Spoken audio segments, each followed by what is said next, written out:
Ich habe jetzt in der Ferien das Schulzimmer ein bisschen umgestellt und die grösste Veränderung ist eigentlich, dass das Gestell, Material der Kinder jetzt da steht und nicht mehr da und umgekehrt. Also die 2 Gestelle habe ich gewechselt. Durch das ist jetzt der Raum so viel offener und es kommt so viel Licht dahinter. Ich glaube, der einzige Negativaspekt ist, dass wenn ich da vorne bei meinem Pult hocke, ich nicht wirklich sehe, was dort hinten passiert. Ich könnte jetzt Zeich machen.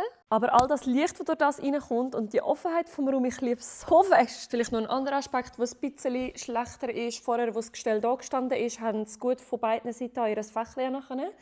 Und jetzt habe ich es einfach so gemacht, dass sie nur von dieser Seite ans Fächchen ankommen. Weil sonst ist es für die Kinder, die hier hocken, mega mühsam, wenn da die ganze Zeit Kinder kommen, rumwuseln. Allgemein vielleicht schnell zu diesen Fächchen. Alle Kinder haben all ihr Material immer hier rein, ausser das, was wir gerade in dieser Lektion brauchen. Das nehmen sie dann am Platz. Und es ist das Beste. Ich mache das schon zum 3. Jahr so. Ich habe es mit der 6. Klasse die letzten 2 Jahre so gemacht. Es ist wirklich organisatorisch perfekt. Falls du also die Möglichkeit hast, in deinem Klassenzimmer so ein Kallax reinzustellen, dann mach es unbedingt. Es ist das Beste.